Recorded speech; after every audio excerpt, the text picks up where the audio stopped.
Hey everyone.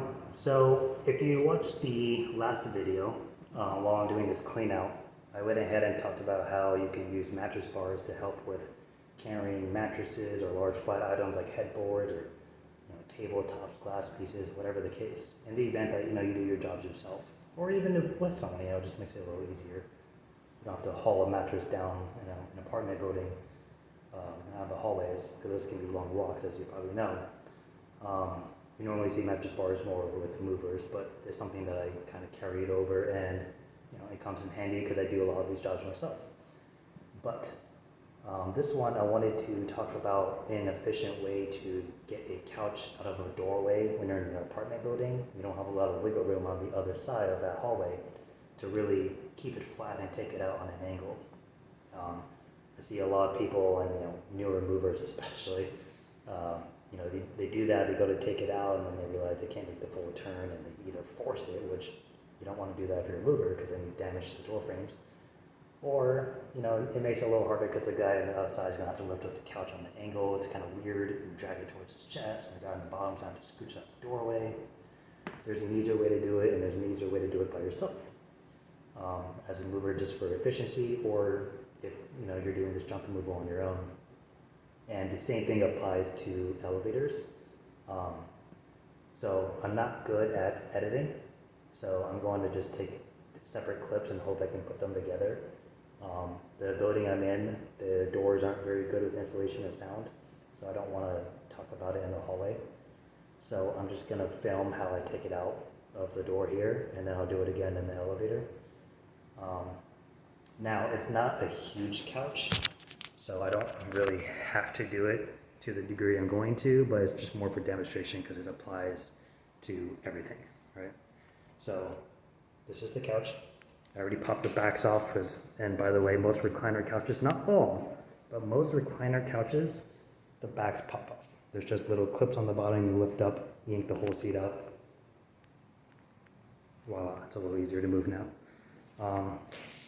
The best way to take it out, you can either put it on the dolly, which if you do, you want to put the dolly on the nose. The reason being is you have a more flat surface area versus if you put it on the back, it may appear to be heavier, but you have, a 6 to 8 inch block for a surface, and it's just going to be unstable.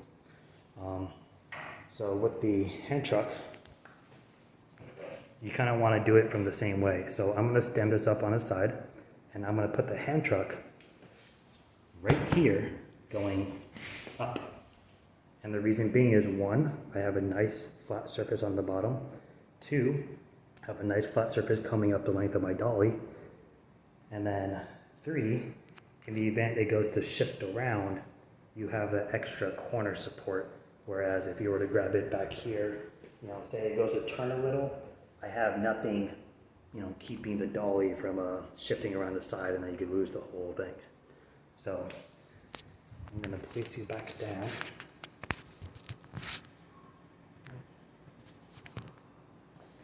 Sorry, you're being balanced by a broom.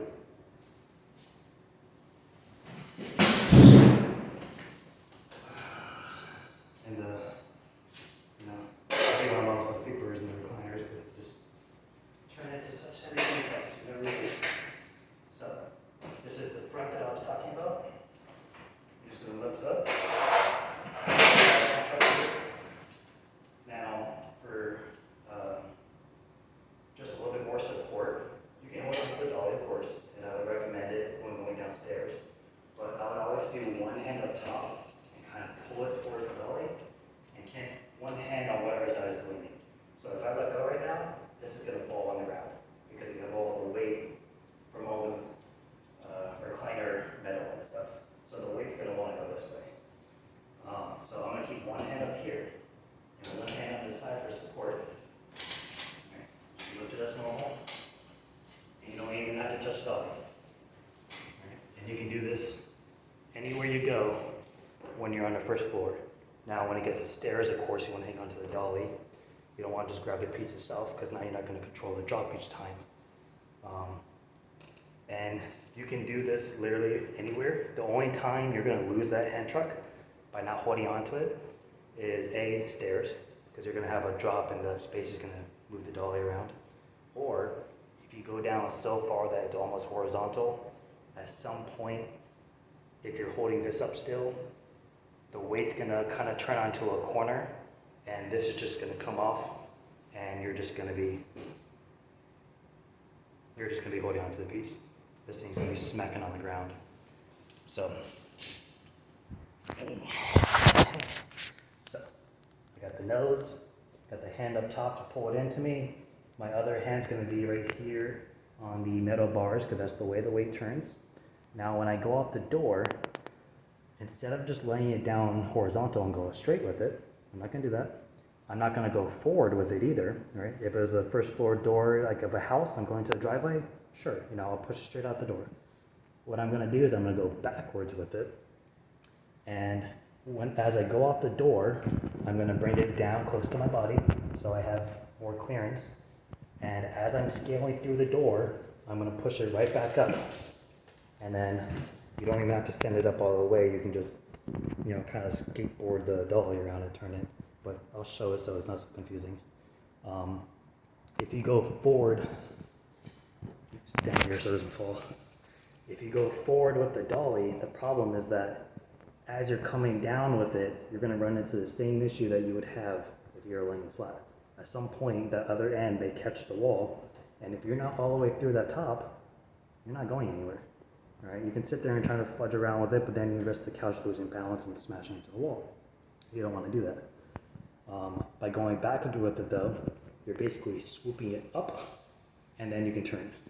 So you don't have to worry about the angle so much. You get to use the extra clearance of the ceiling to get you out.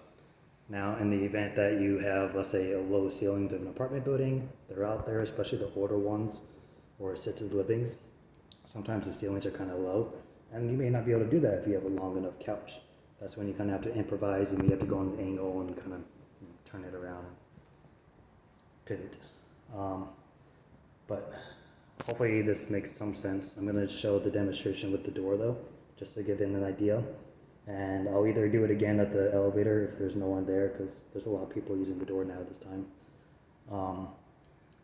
But if I don't, the same thing I'm doing with the door is the same thing you do with an elevator. With an elevator, most elevators have a higher clearance than the door.